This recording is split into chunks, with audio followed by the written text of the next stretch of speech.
Hi friends, YouTube पर आप सभी का स्वागत है। दोस्तों, मैं फिर से आप सभी के सामने अपने चैनल इग्नू लर्नर के माध्यम से एक बहुत ही मोस्ट इम्पॉर्टेंट प्रश्न लेकर आया हूं इस वीडियो में। और ख़ासकर मैं इस वीडियो में आप सभी को BHDLA 135 का एक ऐसे प्रश्न के बारे में बताएंगे जो कि एग्ज़ाम के लिए काफ़ी ज़्यादा इंपॉर्टेंट है, क्योंकि अब तक जितने भी प्रीवियस ईयर में इस सब्जेक्ट की परीक्षाएँ हुई है उन सभी परीक्षाओं में जो है यह प्रश्न आ चुका है और इस बार भी एग्ज़ाम में इस प्रश्न के आने की संभावनाएँ काफ़ी ज़्यादा है। सो आप सभी से हम्बल रिक्वेस्ट है कि आप एग्जाम में जाने से पहले एक दफ़ा इस प्रश्न का आंसर आप जरूर पढ़ के जाइए। ओके, सो स्टार्ट करते हैं। और स्टार्ट करने से पहले आप सभी से एक रिक्वेस्ट है कि अगर आपने मेरे चैनल को अब तक सब्सक्राइब नहीं किया है तो आप इस चैनल को सब्सक्राइब कर लीजिए, क्योंकि इस चैनल पे आपके सब्जेक्ट की इंपॉर्टेंट क्वेश्चन सबसे पहले वीडियो के माध्यम से प्रोवाइड की जाती है और साथ ही साथ जो क्वेश्चन आंसर का जो PDF होता है आपको टेलीग्राम चैनल पर मिलता है। तो बेहतर ये होगा कि आप इस चैनल से जुड़े, क्योंकि इन फ्यूचर जो है काफ़ी ज़्यादा हेल्प मिलने वाला है। सो स्टार्ट करते हैं। प्रश्न एग्जाम में आता है कि भाषा और लिपि का संबंध बताते हुए लिपि के महत्व का विस्तृत वर्णन कीजिए। ओके, तो सबसे पहले आपको आंसर के अंतर्गत लिखना है कि भाषा और लिपि का संबंध जानने से पहले हमें भाषा और लिपि का परिभाषा जानना काफ़ी आवश्यक है, क्योंकि इनकी परिभाषा के बिना इनके बीच हम संबंध को नहीं जान सकते हैं। तो सबसे पहले हम जानेंगे कि आखिरकार भाषा क्या होता है। तो आपको हेडिंग देना है भाषा, और इस हेडिंग के अंतर्गत आपको लिखना है कि संसार में जितने भी मनुष्य हैं सभी के सभी मनुष्य अपनी भावनाओं को, अपने विचारों को, अपने मन की बातों को किसी दूसरे व्यक्ति के साथ साझा करते हैं। दूसरे व्यक्ति के साथ साझा करते हैं। मनुष्य जिस माध्यम का सहारा लेकर के अपने मन की भावनाओं को, अपने मन के विचारों को किसी दूसरे व्यक्ति के सामने प्रकट करते हैं, वह माध्यम ही भाषा कहलाता है। समझ गए क्या कहा मैंने? कि संसार में जितने भी मनुष्य हैं सभी के सभी मनुष्य अपनी भावनाओं को, अपने विचारों को, अपने मन की बातों को किसी दूसरे व्यक्ति के सामने साझा करते हैं। और मनुष्य जिस माध्यम का सहारा लेकर के अपने मन की भावनाओं को और अपने मन के विचारों को किसी दूसरे व्यक्ति के सामने प्रकट करता है, वह माध्यम ही भाषा कहलाता है।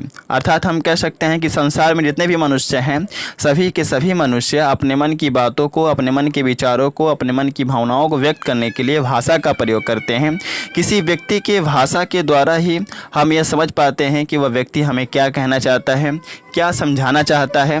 भाषा के अभाव में जानना कठिन हो जाता है कि सामने वाला व्यक्ति हमें क्या कहना चाहता है और क्या वह बोलना चाहता है।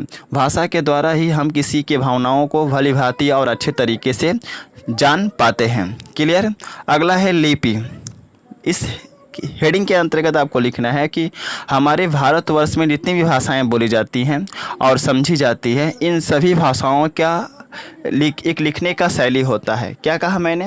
हमारे भारतवर्ष में जितनी भी भाषाएं बोली जाती हैं और समझी जाती है, इन सभी भाषाओं का एक लिखने का शैली होता है, एक लिखने का ढंग होता है। जिस शैली या जिस ढंग से किसी भाषा को लिखा जाता है, उस शैली और उस ढंग को हम लिपि के नाम से जानते हैं। दूसरे शब्दों में हम यह कह सकते हैं कि किसी भी भाषा को लिखने के लिए जिन चिन्हों का प्रयोग किया जाता है, इन चिन्हों को ही हम लिपि कहते हैं। सभी भाषाओं के लिखने का लिपि अलग अलग होता है। जैसे हिंदी भाषा लिखने के लिए देवनागरी लिपि का प्रयोग किया जाता है, अंग्रेजी भाषा लिखने के लिए रोमन लिपि आदि का प्रयोग किया जाता है। ओके, तो अंग्रेजी भाषा लिखने के लिए हम लोग रोमन लिपि का प्रयोग करते हैं और हिंदी भाषा लिखने के लिए देवनागरी लिपि का प्रयोग करते हैं।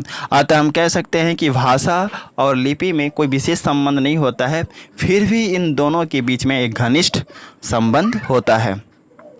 अब आपको पैराग्राफ चेंज करके लिखना है कि लिपि के निम्नलिखित महत्व और निम्नलिखित फायदे हैं, जिसका व्याख्या हम निम्नलिखित केंद्र बिंदु के अंतर्गत कर सकते हैं, जो इस प्रकार है।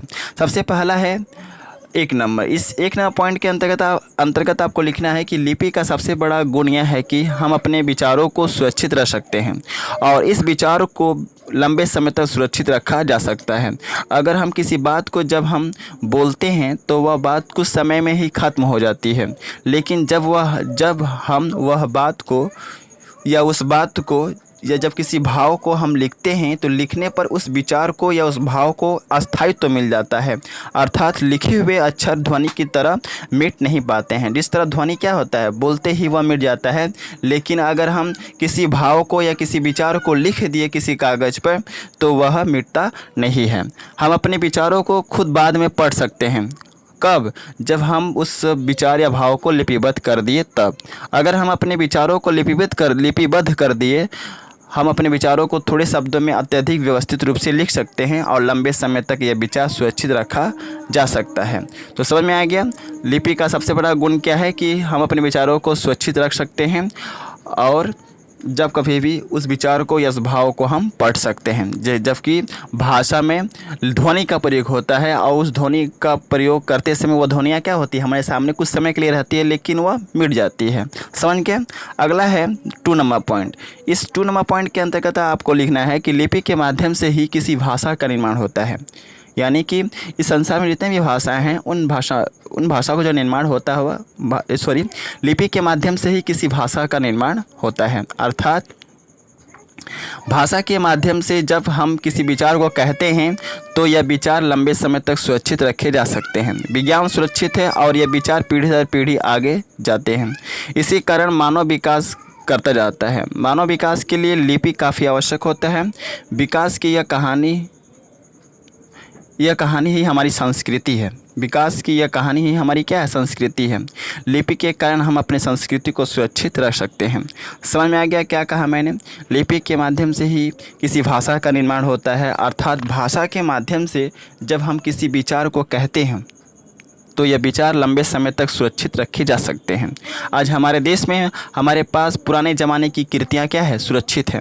उस समय का ज्ञान विज्ञान सुरक्षित है और यह विचार पीढ़ी दर पीढ़ी आगे जाते हैं। इसी कारण मानव विकास करता जाता है और मानव विकास के लिए लिपि जो है काफ़ी आवश्यक होती है।